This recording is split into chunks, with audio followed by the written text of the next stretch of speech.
Bonjour à toutes et à tous, bienvenue sur ma chaîne Ciné Série Galaxy, ça me fait plaisir de vous retrouver pour cette critique, en particulier cette critique puisqu'il s'agit de la 300e vidéo de la chaîne. Aujourd'hui, nous arrivons à 300 vidéos, ça n'est pas la 300e critique, mais la 300e vidéo depuis le tout début de la chaîne. Ça me fait particulièrement plaisir que ça tombe sur ce film Sans un bruit 2, qui était très attendu et pour cause, il a été reporté de plus d'1 an à cause de la crise du Covid. Il aurait dû déjà sortir il y a plus d'1 an en arrière, au mois de mars de l'année dernière, si je ne me trompe pas, et reporté pour pouvoir sortir en salle, car oui, les producteurs, réalisateurs tenaient à ce que le film sorte en salle. Au final, c'est une plutôt bonne chose, on y reviendra, surtout par rapport au montage sonore, mais voilà, le film est là, j'ai pu le voir, je vais vous dire ce que j'en pense. Sans spoilers, il n'y aura aucun spoilers. Comme d'habitude, le synopsis, le casting, point fort et point faible, c'est parti.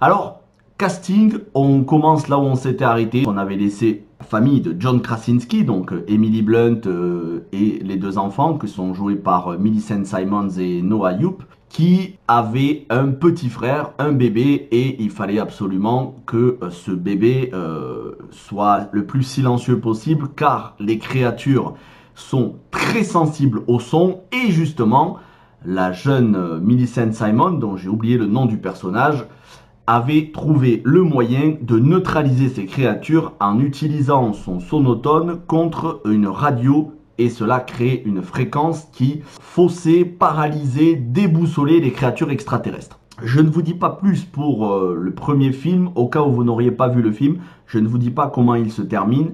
Voilà, je ne vous dis pas quels sont le sort des personnages, au cas où vous n'auriez pas encore vu ce premier film. Mais on peut regarder ce deuxième film sans avoir vu le premier. Bien évidemment, c'est quand même mieux d'avoir vu le premier. D'ailleurs, le film commence sur un flashback sur les premières heures de l'invasion alien. On va y revenir. Voilà pour ce qui est donc du synopsis du premier film. Et ce deuxième film commence là où s'arrêtait le premier film. Et cette fois-ci, on va introduire de nouveaux personnages comme Cillian Murphy et Jimon Hounsou, qui eux aussi sont des survivants. On va en apprendre un petit peu plus sur les survivants. Et on va toujours lutter, que ce soit Emily Blunt ou ses enfants vont lutter pour survivre et traquer les créatures, car maintenant ils ont un moyen pour ne plus se laisser faire, pour ne plus être des victimes. Voilà pour ce qui est du synopsis sans aucun spoiler. Casting. John Krasinski rempile à la réalisation et il co-signe aussi le scénario, comme c'était le cas pour le premier film. Et on voit que vraiment, il est très complice avec sa femme, puisque Emily Blunt, c'est sa femme dans la vraie vie, à la ville. Il la dirige très très bien. Elle a peut-être jamais été aussi bien dirigée que par son mari dans les deux films, même si c'est une actrice extrêmement talentueuse qui avait été dirigée de main de maître par Denis Villeneuve dans Sicario notamment. Mais voilà, là, elle trouve un de ses meilleurs rôles. Mais je vais y revenir parce que la performance d'Emily Blunt fait partie des très très gros points forts du film. Pour le reste des acteurs-actrices, on rempile sur le casting du premier film avec la jeune Millicent Simmonds qui, on le rappelle, est sourde dans la vraie vie. Donc elle joue son propre rôle quelque part. Lorsqu'elle signe en langage des signes, ça n'est pas appris pour le film. Elle connaissait déjà le langage des signes. Elle est déjà habituée à cet univers-là de ne pas entendre de son.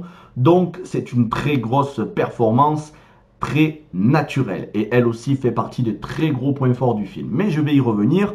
Noah Jupe qui rempile donc pour le rôle du petit frère, et lui aussi impeccable, rien à redire. Et les petits nouveaux, ou le petit entre guillemets, mais pas par le talent, Cillian Murphy et Jimon Hounsou. Cillian Murphy que vous pouvez voir actuellement dans Peaky Blinders ou dans la filmographie de Christopher Nolan, ainsi que 28 jours plus tard. Je ne vous apprends rien, vous devez sûrement avoir vu tous ces films ou ces séries en partie. Jimon Hounsou, quant à lui, lui aussi, je ne le présente plus. Il apparaît dans le film, mais pas dans la totalité du film. Voilà pour le casting. Marco Beltrami rempile à la musique Peut-on réellement dire qu'il y a besoin d'une musique dans le film, dans un film qui joue sur l'absence de son? Il n'y a pas vraiment besoin de bande originale, mais de toute façon, Marco Beltrami fait bien le taf. Et au niveau du montage sonore, ça n'est pas le même boulot, hein, le montage sonore et la bande originale, mais au niveau du montage sonore, c'est exceptionnel, encore une fois. Voilà pour le casting, toujours produit par Michael Bay. Et maintenant, passons aux points forts et aux points faibles. Alors, le film a des points faibles, mais j'y reviendrai à la fin parce qu'il y en a très peu. Je vais m'attarder surtout sur l'interprétation de Millicent Simon qui irradie de charisme. Elle est très touchante, il y a un aspect pur, innocent, altruiste. Elle porte le film sur ses épaules et c'est surtout son regard, moi son regard me transperce. Je trouve qu'elle est exceptionnelle, elle est intense. Millicent Simons qui donc fait la fille de John Krasinski et Emily Blunt dans le film. Vraiment, c'est le très très gros point positif de cette saga. Vous allez voir pourquoi j'utilise le mot saga. Emily Blunt, toujours aussi charismatique et badass, avec de la sensibilité, avec du naturel.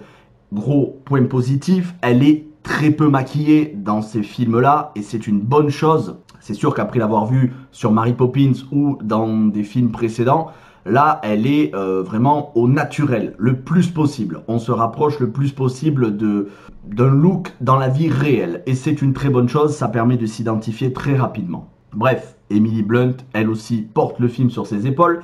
Et vous allez voir pourquoi je dis ça et que ça n'est pas seulement Millicent Simons, parce que au cours du scénario, les deux personnages vont être séparés. Et il va y avoir deux intrigues en parallèle, une avec Millicent Simons et Cillian Murphy et une autre avec Emily Blunt. Donc c'est vraiment deux actrices qui à chaque scène sont irradiées de charisme et vraiment sont de premier plan. Cillian Murphy trouve un rôle lui aussi très charismatique et pour une fois assez silencieux. Alors vous allez me dire c'est pas le genre de personnage ultra bavard, c'est certain. Mais il est très énigmatique, assez imprévisible, très mystérieux. On a du mal à connaître ses intentions, mais on les découvre dans le film. En tout cas, Cillian Murphy, très très bon rôle, très bien écrit. Les effets spéciaux, comme toujours, sont soignés. Les décors aussi. Les costumes, si tant est qu'on peut parler de costumes, le sont tout aussi. Mais c'est vraiment, c'est du décor post-apocalyptique, voilà, avec des wagons désaffectés, des rails, de l'herbe partout. Ça donne un petit côté The Walking Dead, Last of Us, qu'il y avait déjà dans le premier film, mais c'est vraiment un régal. Bref, très très bon décor où on se plonge directement dans l'ambiance du film. Très bonne mise en scène avec, comme je vous le disais, une superposition de plusieurs situations visuellement identiques dans la deuxième partie du film. Et donc je ne peux pas vous spoiler, je ne vous en dirai pas plus, mais dans la deuxième partie du film, il y a une superposition de différentes scènes. C'est très bien fait. C'est très très bien fait.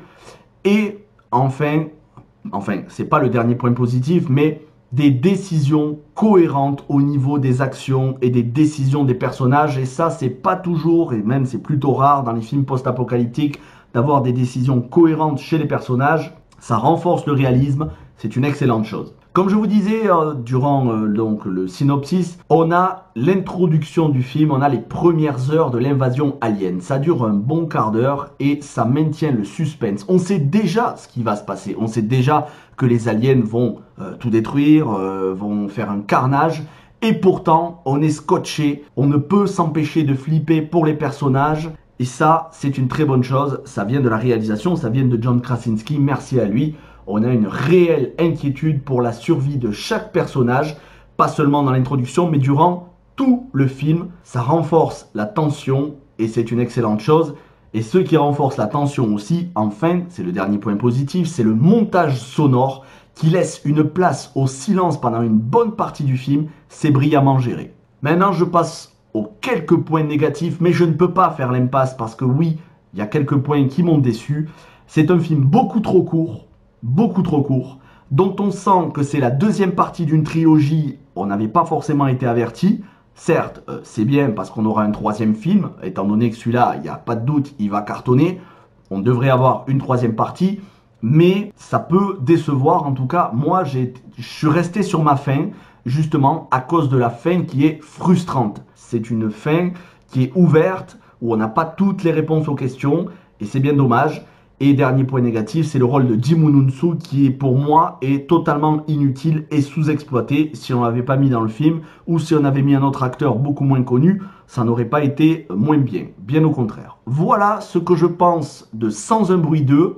Je suis très content d'avoir vu ce film. Je vous recommande le film. Je suppose que beaucoup d'entre vous l'ont déjà vu, peut-être en avant-première. En tout cas, quoi qu'il en soit, une pépite. C'est une bonne chose d'avoir attendu pour le sortir au cinéma. Bon, maintenant, s'il était sorti sur plateforme d'SVOD, ça aurait été très bien aussi. Mais là, voilà, avec un son 7.1, une image en IMAX, vivement le troisième film de la saga. En tout cas, merci au réalisateur John Krasinski, à sa femme Emily Blunt, exceptionnelle actrice. Et moi, je vous dis à très vite pour d'autres critiques de films, critiques de séries. Demain, on se retrouve pour du Jason Statham, Un homme en colère. Passez un bon mercredi. Ciao tout le monde.